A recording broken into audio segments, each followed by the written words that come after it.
नमस्कार, मैं Ravinder Lal Saha, department of political science. National education policy 2020 BA second year semester 4 Indian political system के अंतर्गत राजनीतिक दल या दलीय व्यवस्था क्या है।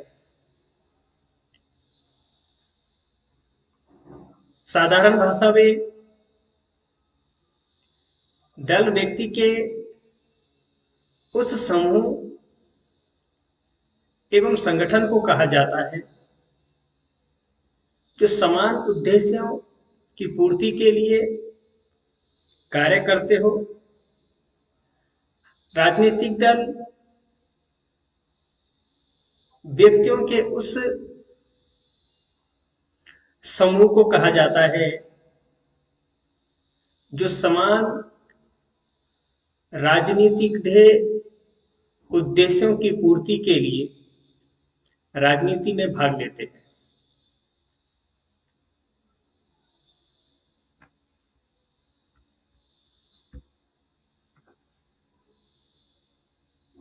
वस्तुतः राजनीतिक दल आधुनिक राजनीतिक जीवन की एक मुख्य विशेषता है। राजनीतिक दलों के अभाव में लोकतंत्र की कल्पना नहीं की जा सकती है। आधुनिक युग में यदि हम यह कहें कि लोकतंत्र तथा दल एक दूसरे के पूरक बन गए हैं तो इसमें कोई अतिशयोक्ति नहीं होगी। राजनीतिक दल की परिभाषा गिलक्रिस्ट के अनुसार राजनीतिक दल उन नागरिकों का संगठित समूह है जिनके राजनीतिक विचार समान होते हैं और जो एक राजनीतिक इकाई के रूप में कार्य करते हैं और सरकार पर अधिकार स्थापित करने का प्रयास करते हैं। मैकाइवर के अनुसार राजनीतिक दल वह मानव समुदाय है जो किसी सिद्धांत या नीति के अनुसार इकट्ठा या संगठित होकर संवैधानिक ढंग से शासन को आधार बनाकर सरकार का निर्माण करते हैं।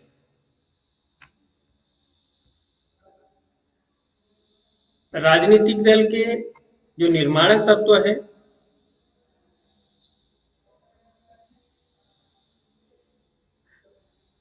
राजनीतिक दल के आवश्यक तत्वों में संगठन,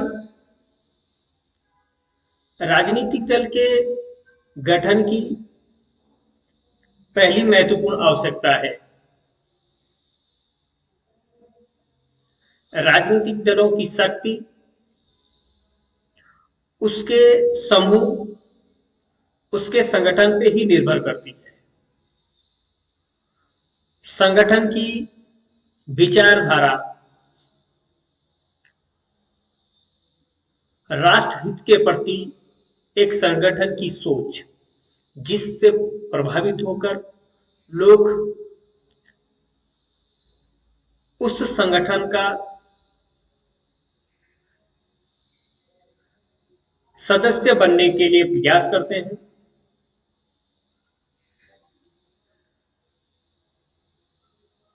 राजनीतिक दलों के सदस्यों में आधारभूत बातों के संबंध में विचारों की एकता होनी चाहिए और सिद्धांतों की समानता होनी चाहिए। सिद्धांतों की समानता के अनुरूप राजनीतिक दल शासन शक्ति प्राप्त करने के लिए संगठित होते हैं। संवैधानिक सिद्धांतों में विश्वास रखकर राजनीतिक दल निरंतर शक्ति प्राप्त करने के लिए प्रयासरत रहते हैं। प्रत्येक राजनीतिक दल को शक्ति प्राप्त करने के लिए संवैधानिक उपायों का प्रयोग करना चाहिए।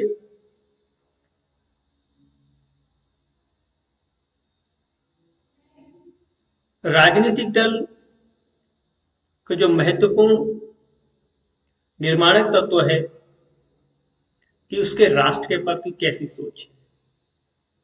राजनीतिक दलों का सबसे महत्वपूर्ण जो तत्व है वो राष्ट्रहित है। राजनीतिक दलों के लिए आवश्यक है कि वह किसी विशेष धर्म, जाति, वर्ग, संप्रदाय को परे रखकर राष्ट्रहित को प्राथमिकता दें। उसके साथ राजनीतिक दलों के कार्य और उसका महत्व, जनमत का निर्माण तथा अभिव्यक्ति। आधुनिक युग में राज्य संबंधी विषय बहुत जटिल और व्यापक हो गए हैं। साधारण व्यक्ति के विचार तथा विषयों को समझने में बहुत समस्या रहती है। ऐसी स्थिति में राजनीतिक दल सार्वजनिक समस्याओं को जनता के सम्मुख इस विधि से प्रस्तुत करते हैं कि जनता उन्हें आसानी से भली भांति समझ सके। राजनीतिक दल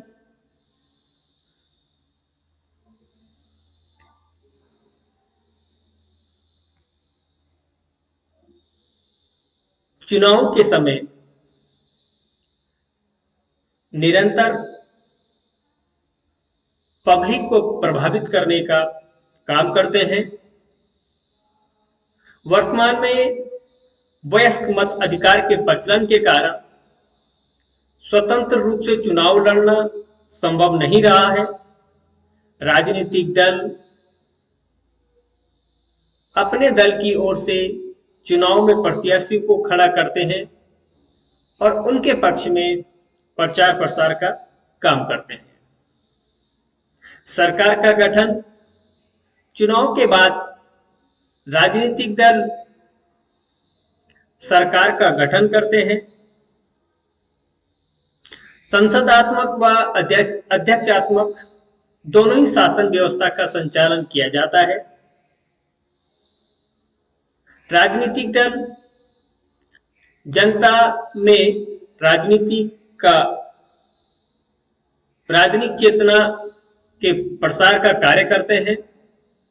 राजनीतिक दल सार्वजनिक समस्याओं के संबंध में निरंतर प्रयास करके वाद विवाद के आधार पर साधारण जनता में सार्वजनिक क्षेत्र के प्रति जनता में रुचि पैदा करते हैं।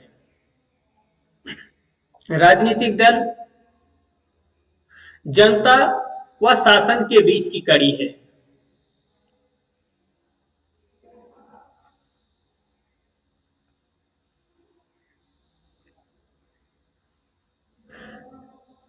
लोकतंत्र में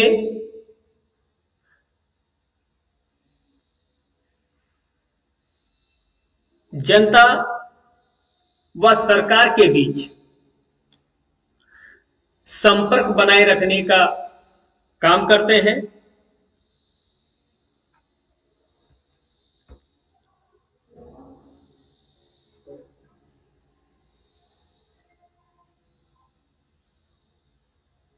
दलीय प्रणाली, दल प्रणाली के सामान्यतः 3 रूप हैं। एक दलीय प्रणाली, बहुदलीय प्रणाली। एक दलीय प्रणाली जिस राष्ट्र में एक ही दल का बोलाबाला हो, एक ही दल का दबदबा हो तथा शासन की समस्त शक्तियां उसी एक ही दल के हाथों में केंद्रित हो, तो वहां की दलीय व्यवस्था को एक दलीय व्यवस्था कहा जाता है। एक दलीय व्यवस्था के गुण राष्ट्र एकता को बढ़ाना। एक दलीय व्यवस्था राष्ट्र एकता के लिए रामबाण औषधि है। बहुदलीय प्रणाली या द्विदलीय प्रणाली में प्राय यह देखा जाता है कि छोटी छोटी बातों को लेकर राजनीतिक दलों में दरारें पड़ती है और प्राय दल बदल होते रहते हैं, और ऐसी स्थिति में राष्ट्रीय एकता को हानि पहुंचती है। एक दलीय प्रणाली में दल बदल की संभावना कम रहती है और उसमें राष्ट्र एकता को बढ़ावा मिलता है। एक दलीय व्यवस्था के अंतर्गत राजनीतिक स्थिरता बनी रहती है। द्विदलीय या बहुदलीय प्रणाली में सरकारी दलों के आधार पर वो डिवाइड है। एक दलीय व्यवस्था में एक दल होने से राजनीतिक सत्ता की गुंजाइश कम होती है। राष्ट्र संकट में यह एक बेहतर विकल्प होता है। द्विदलीय प्रणाली देश में दो ही दलों का बोलाबाला हो, दो ही दलों की प्रमुखता हो, जिसमें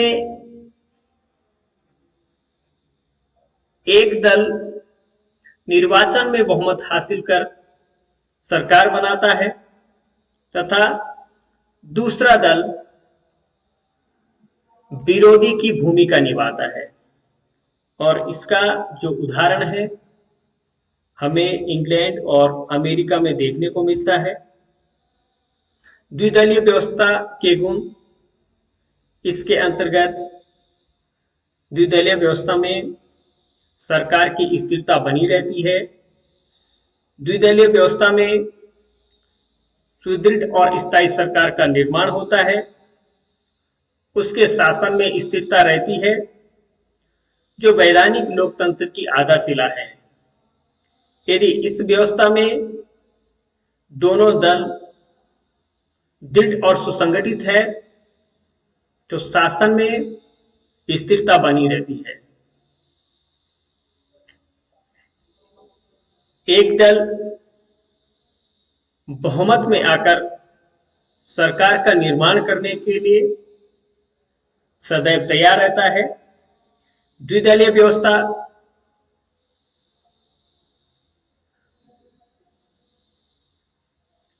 लोकतंत्र के लिए एक बेहतर विकल्प है, क्योंकि इसमें पब्लिक को चुनने में आसानी होती है। तीसरा, बहुदलीय व्यवस्था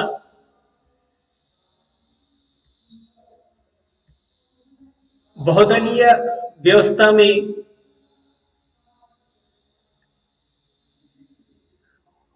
लोकमत के विभिन्न पहलुओं को प्रतिनिधित्व प्राप्त हो जाता है। समाज के सभी वर्गों द्वारा अपने हितों का प्रतिनिधित्व प्राप्त करने का एक अवसर मिलता है। बहुदलीय प्रणाली में से अधिक दल राजनीति में सक्रिय रहते हैं। बहुदलीय प्रणाली वाले राष्ट्रों में किसी भी दल को चुनाव में स्पष्ट बहुमत प्राप्त नहीं होता है और कोई एक दल अकेले सरकार बनाने की स्थिति में नहीं होता है, जिसका उदाहरण भारत और फ्रांस है। बहुदलीय प्रणाली के गुण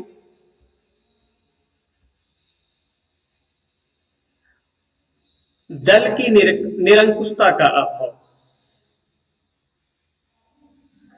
बहुदलीय प्रणाली में किसी एक दल को स्पष्ट बहुमत प्राप्त न होने के कारण